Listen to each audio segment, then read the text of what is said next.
Muy buenas tardes, mi nombre es Andrea García y el día de hoy les voy a hablar acerca del motor de inducción trifásico. Los motores eléctricos son máquinas capaces de transformar energía eléctrica en movimiento, es decir, energía cinética.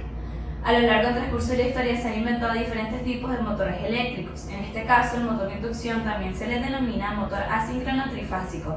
Esto debido a que su característica distintiva es que la velocidad de campo estatórico nunca será igual a la velocidad mecánica de giro del eje del motor. Así que en pocas palabras es un motor eléctrico de corriente alterna capaz de transformar energía eléctrica en energía mecánica. Es altamente utilizado en la industria, de hecho hay muchos autores que afirman que más del 90% de los motores instalados en las industrias es un motor de inducción trifásico, y esto debido a que a su robustez es más económico, es simple de mantener y posee simplicidad constructiva con respecto a otro tipo de máquinas. Ahora vamos a hablar acerca de sus componentes. Existen dos componentes fundamentales en un motor de inducción: un estator, que es una pieza fija o estática que se encarga de producir flujo magnético y que por lo tanto se inducirá corrientes, y una pieza rotante que se encuentra dentro del estator denominada rotor. El estator es la parte estacionaria del circuito del motor. En él se encuentran unas bobinas inductoras. Estas bobinas son trifásicas y están desfasadas entre sí 120 grados eléctricos espaciales. Pueden estar conectadas en conexión estrella o triángulo. Según el teorema de Ferrari, si por las bobinas circula un sistema de corrientes trifásicas equilibradas y que además está desfasada a 120 grados, se inducirá un campo magnético giratorio que envolverá el rotor.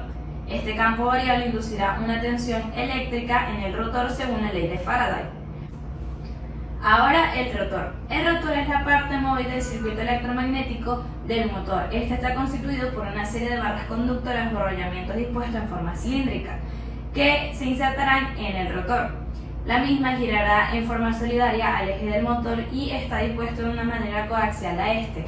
No existe conexión eléctrica entre el estator y el rotor en el motor de inducción. La energía eléctrica se transferirá del estator al motor por inducción, muy parecido a lo que ocurre en un transformador eléctrico, que de hecho la parte del estator del motor de inducción se puede ver como el análogo del devanado primario de un transformador. Ahora, existen dos tipos de rotores que pueden disponerse en el estator del motor, uno llamado rotor tipo jaula de ardilla y el rotor devanado, que los vamos a ver a continuación. Ahora, el rotor tipo jaula de ardilla también está compuesto de barras conductoras y están dispuestas dentro de ranuras labradas en la cara del rotor y en cortocircuito con algunos de sus extremos mediante anillos de cortocircuito. A este diseño se le llama así ya que, si analizamos los conductores por sí solos, se parecen mucho a las jaulas de ejercicio en donde corren los hámsters o las ardillas. El otro tipo de rotor es un rotor tipo devanado. Está constituido por un grupo completo de devanados trifásicos que se construyen para hacer las imágenes especulares de los devanados del estator. La fase de los devanados del rotor están usualmente conectados en estrella, y en los extremos de los tres conductores del rotor están unidos unos anillos rozantes que están dispuestos en el eje del motor. Los devanados del rotor están cortocircuitados mediante escobillas que están dispuestas en los anillos rozantes. En la imagen podemos ver el núcleo rotórico, los anillos rozantes, el devanado y el eje.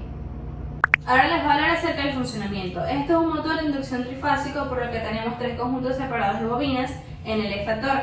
Los extremos de cada conjunto se conectarán a los terminales dentro de la caja de terminales eléctricas. Cuando se conecta el suministro eléctrico en el estator, se genera un campo electromagnético giratorio. El rotor está conectado al eje. En este caso es un rotor tipo jaula de ardilla. Este consta de unos anillos en los extremos conectados por unas barras y que girarán juntos. Además consta de una serie de láminas de acero. Estas láminas de acero ayudan a concentrar el campo magnético a las barras. Usamos estas láminas de acero y no unas piezas sólidas de metal, ya que estas mejoran la eficiencia al reducir el tamaño de las corrientes inducidas en el rotor. Ahora, cuando colocamos el rotor dentro del estator y lo conectamos a una fuente de alimentación eléctrica, el motor comenzará a girar. ¿A qué se debe esto? ¿Cómo es esto posible? Cuando la electricidad pasa a través de un cable, se genera un campo electromagnético alrededor del mismo.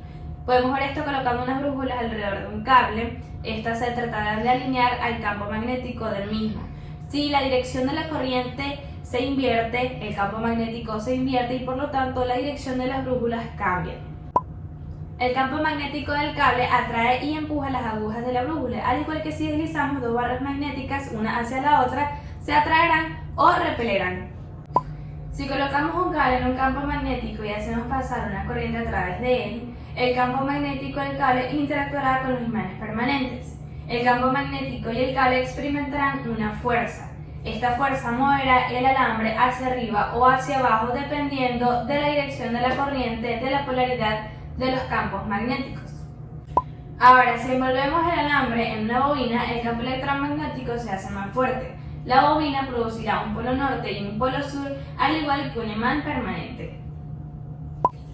Estas bobinas de alambre las llamamos inductores. Cuando pasamos corriente alterna a través del cable, los electrones cambiarán constantemente de dirección entre el flujo hacia adelante y hacia atrás. Por lo tanto, el campo magnético se expandirá y colapsará y la polaridad se invertirá. Cuando coloquemos otra bobina separada en las proximidades y completemos el circuito, el campo electromagnético inducirá una corriente en esta segunda bobina. Podemos conectar dos bobinas y colocarlas una frente a la otra para crear un campo magnético mayor. Si colocamos un circuito cerrado de alambre dentro de este gran campo magnético, induciremos una corriente. Como sabemos, cuando una corriente pasa a través de un cable genera un campo magnético. También sabemos que los campos magnéticos se atraen y repelen entre sí, por lo tanto este circuito de alambre también generará un campo magnético y este interactuará con el campo magnético mayor. Cada lado de la bobina experimentarán fuerzas opuestas provocando su rotación. Este circuito es por tanto nuestro rotor y las bobinas nuestro estator. Sin embargo, el rotor solo girará hasta que se alinee con las bobinas del estator, entonces se atascará. Ya que la corriente inducida se invierte con la bobina, para superar esto tenemos que introducir otro conjunto de bobinas en el estator y debemos conectarlas a otra fase. Los electrones fluyen en esta fase en un momento ligeramente diferente, por lo que el campo electromagnético también cambiará de intensidad y polaridad en un momento ligeramente diferente. Esto obligará al rotor a girar. Como ya sabemos, dentro del motor de inducción tenemos tres bobinas separadas que se utilizan para producir un campo electromagnético rotativo. Cuando pasamos una corriente alterna a través de cada bobina, estas producen un campo electromagnético que cambia de intensidad y polaridad a medida que los electrones cambian de dirección. Pero si conectamos cada bobina a una fase diferente, los electrones de cada bobina cambiarán de dirección en un momento diferente.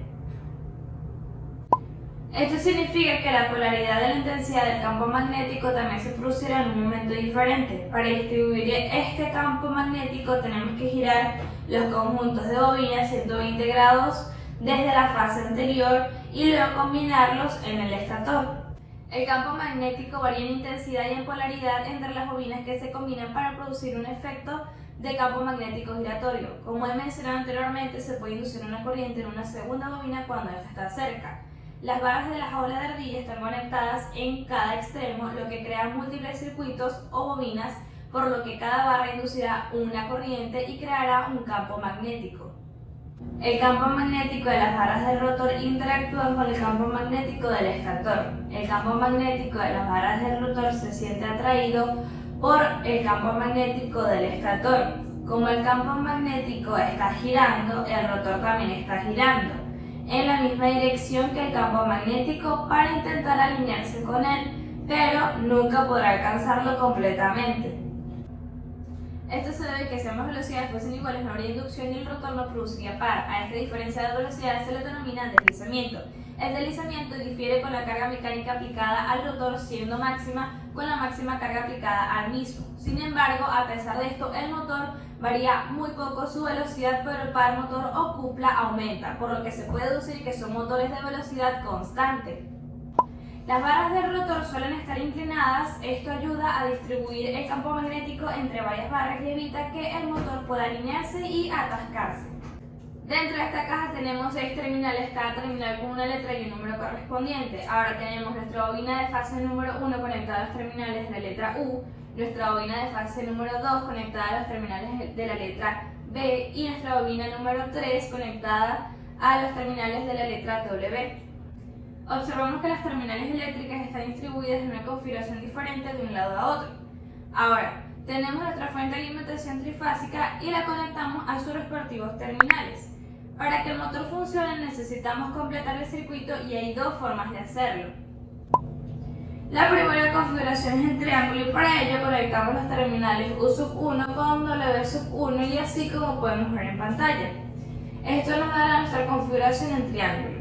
Ahora, cuando proporcionamos corriente alterna a través de las fases, vemos que la electricidad fluye de una fase a otra, ya que la dirección de la corriente alterna se invierte en cada fase, en un momento diferente.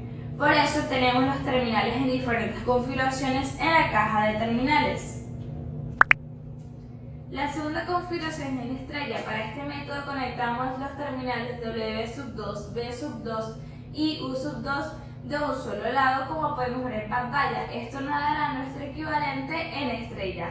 Ahora, cuando pasamos la electricidad a través de la fase, vemos que los electrones se comparten entre los terminales de la fase. Debido a sus diferencias de diseño, la cantidad de corriente que fluye en la conexión en estrella y en triángulo es diferente. Para explicar un poquito más a fondo lo que es el deslizamiento, ya que es una variable bastante importante en todas las ecuaciones del motor de inducción, ya que tanto el torque como la velocidad se miden en función de este parámetro, viene dado por la siguiente fórmula. Se mueve entre dos valores extremos. Cuando el rotor está parado en el arranque, donde la velocidad es igual a 0, el deslizamiento es igual a 1. Y cuando la velocidad del rotor es igual a la del campo, lo cual no ocurre, pero si está muy cerca, si el motor no tiene carga mecánica acoplada al eje, en cuyo caso el deslizamiento es igual a 0. Ahora, otro concepto también importante es la velocidad del campo magnético giratorio del estator, que depende de la cantidad de polos del motor y de la frecuencia de la tensión de alimentación y viene dada por la siguiente fórmula. Ahora, hablando un poquito sobre sus aplicaciones, es de suma importancia en la industria por sus amplios usos, ya sea en dispositivos como trituradoras, embotelladoras, hiladoras. Otros ejemplos son compresores, motobombas, ventiladores axiales, ventiladores centrífugos, bandas transportadoras y muchas otras cosas más. Ahora vamos a hablar acerca del circuito equivalente del motor de inducción trifásica. Cualquier circuito equivalente de una máquina muestra los diversos parámetros como las pérdidas ómnicas o otro tipo de pérdidas. Estas pérdidas son modeladas solamente con inductores y resistores. Ahora, el circuito equivalente de un motor de inducción trifásica es muy similar al de un transformador. En el estator tenemos 3 bobinas que generan un campo magnético rotante y las mismas presentan una resistencia ómnica distribuida en los conductores que las conforman. Además, las líneas de campo magnético son cerradas a través del aire, conformando así lo que llamamos flujo de dispersión. A estos efectos, al igual que en el transformador, los representamos con una resistencia concentrada y una reactancia de dispersión. El núcleo magnético está separado en dos partes, uno fijo que es del estator y uno móvil que es del rotor, lo que implica que hay una separación entre ambas de aire que le llamamos entre-hierro. Ahora, tenemos el circuito equivalente de una fase del estator donde R1 es la resistencia ómnica de la bobina estatórica de una fase, X1 es la reactancia de dispersión de la bobina estatórica de una fase, R es la resistencia que representa las pérdidas en el hierro por fase, X es la reactancia de magnetización por fase, U1 es la tensión de fase de alimentación al motor, I1 es la corriente estatórica con carga y la corriente I10 es la corriente del motor en vacío. Y por último, E1 es la fuerza electromotriz inducida de fase en la bobina estatórica. Ahora también los conductores presentan resistencia ómnica y hay flujo de dispersión, lo cual lo representamos con una reactancia de dispersión que viene dada por la siguiente fórmula. Siendo la autoinductancia constante y tanto la reactancia como la frecuencia variando su valor según la velocidad de la máquina, la reactancia con el rotor detenido o bloqueado viene dado por el siguiente valor. Ahora, dado que normalmente los conductores del rotor están en cortocircuito, el circuito equivalente del rotor de una fase es el siguiente, donde la corriente que toma valores dependientes tanto de la FEN inducida y de la reactancia es la siguiente. Ok, teniendo los dos circuitos equivalentes tanto del estator como del rotor, entre los mismos queda un acoplamiento inductivo, el cual podemos excluir si referimos los valores del rotor al estator en cuenta la relación del número de espiras del estator y del rotor. Seguidamente, la resistencia que aparece como variable en el rotor la podemos descomponer y una vez hecho esto, finalmente obtenemos nuestro circuito equivalente del motor de inducción trifásico. Ok, ahora llegamos a una pregunta sumamente importante y es que ¿cuál es la importancia del motor de inducción trifásico en mi carrera? Principalmente una de las funciones que cumple el ingeniero es la de diseñar, construir máquinas, optimizar procesos, desarrollar tecnología, etc. En mi opinión personal considero que a la hora de ingresar a una empresa o de visitar una, evidentemente vamos a ver una diversidad de máquinas, herramientas y procesos diferentes. Ejemplo, desde un proceso de envasado o donde utilizan plástico, desde saber cómo llega el plástico a la empresa y todo el proceso que hay que pasar para tener un resultado final, ya sea una botella de plástico. Nosotros los ingenieros aplicamos todos los conocimientos y métodos científicos aprendidos para la invención o perfeccionamiento, adecuándonos a los límites de tiempo, a los recursos, a la seguridad, etc. Considero que es de suma importancia tener la mayor cantidad de conocimiento a la hora de desarrollar una solución que sea eficaz. Tiene mucho valor saber desde cómo funciona un motor de inducción trifásico hasta el funcionamiento de una máquina embotelladora, cómo se ve, qué función cumple en el proceso, sus características, etc. Nosotros estamos comprometidos con el desarrollo tecnológico y científico presentes en todos los aspectos de la vida. Todos nuestros aportes se encuentran en cada rincón del planeta. Muchas gracias por su atención.